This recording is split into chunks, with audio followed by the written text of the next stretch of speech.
Saint Polycarp of Smyrna was a bishop of Smyrna. It is believed that Polycarp was born near today's Izmir in Turkey around 69 CE, in a non-Christian household and was enslaved as a young boy. Rescued from the Ephesian gate city, he was adopted by a woman named Callisto, who cared for him and introduced him to ways of Christ. Even as a child, he showed keen interest in the study of the scriptures and was diligent in following his Christian faith. With a serious demeanor, he spent much of his time learning through reading and keen observation. He was a direct disciple of one of the last living apostles, John, who was, as per the New Testament, amongst the 12 apostles of Jesus Christ. According to St. Jerome's writing, it was Apostle John who ordained Polycarp as the bishop of Smyrna. Saint Polycarp was the leading 2nd-century Christian figure in Roman Asia by virtue of his work during the initial appearance of the fundamental theological literature of Christianity. Historically, he lived during the most formative era of the Church, at the end of the age of the original apostles, when the Church was making the critical transition to the second generation of believers. Thus, he formed a link between the apostolic and patristic ages. Saint Polycarp is regarded as a saint and church father in the Catholic, Eastern Orthodox, Oriental Orthodox, Anglican, and Lutheran churches. Polycarp is regarded as one of 3 chief Apostolic Fathers, along with Clement of Rome and Ignatius of Antioch. Toward the end of his life, Polycarp visited Bishop Ignatius of Rome to discuss with him the date at which the Easter festival was to be celebrated, a controversy that threatened to provoke a schism between Rome and Asia Minor.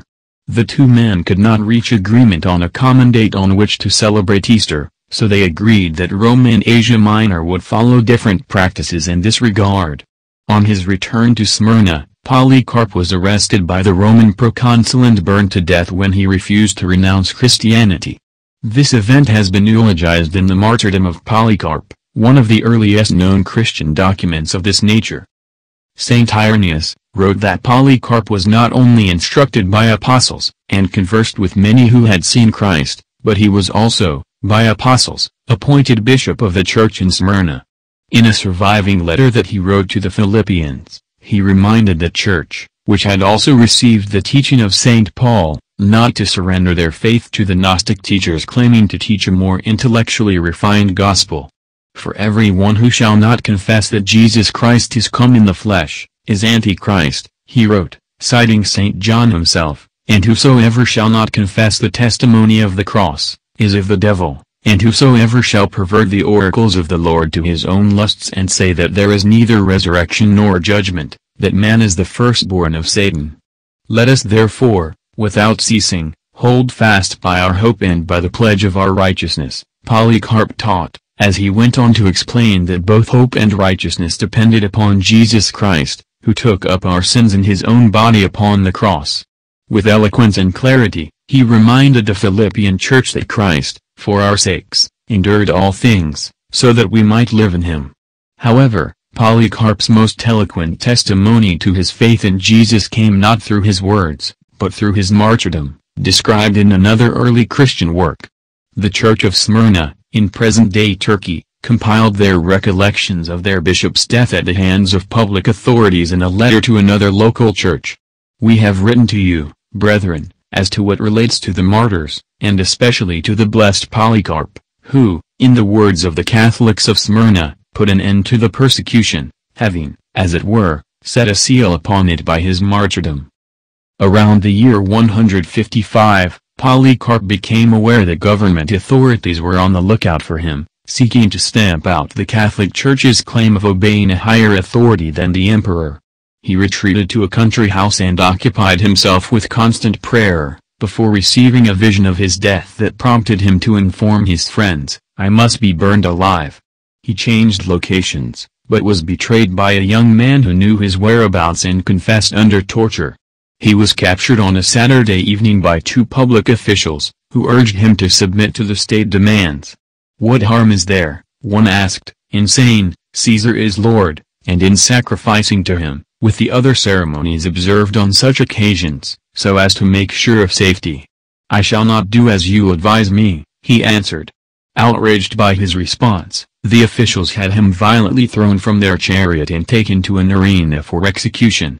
Entering the stadium, the bishop, along with some of his companions, who survived to tell of it, heard a heavenly voice, saying, "Be strong, and show yourself a man, O Polycarp." Before the crowd, the Roman proconsul demanded again that he worship the emperor. "Hear me declare with boldness, I am a Christian," the bishop said. "And if you wish to learn what the doctrines of Christianity are, appoint me a day, and you shall hear them. You threaten me with fire," he continued, "which burns for an hour, and after a little is extinguished. But you are ignorant of the fire of the coming judgment and of eternal punishment, reserved for the ungodly. But," he challenged the proconsul, "what are you waiting for? Bring forth what you will." Although the crowds clamored for Polycarp to be devoured by beasts, it was decided he should be burned alive, just as he had prophesied. He prayed aloud to God, "May I be accepted this day before you as an acceptable sacrifice, just as you, the ever-truthful God, have foreordained, revealed beforehand to me, and now have fulfilled." What happened next struck Polycarp's companions with amazement. They recorded the sight in the letter that they circulated after Polycarp's death.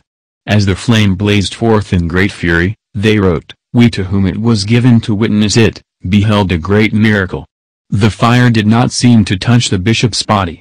Rather, as they described, shaping itself into the form of an arch, it encompassed, as by a circle, the body of the martyr. And he appeared within not like flesh which is burned, but as bread that is baked, or as gold and silver glowing in a furnace. Moreover, we perceived such a sweet odor coming from the flames, as if frankincense or some such precious spices had been burning there. The executioners perceived that Polycarp's death was not going as planned. Losing patience, they ordered him to be stabbed to death.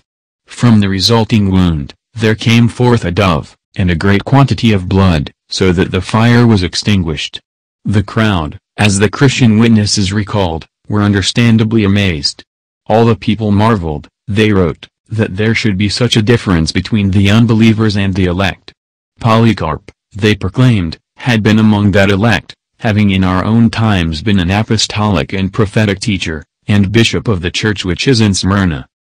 May the intercession of Saint Polycarp may help us and guide us.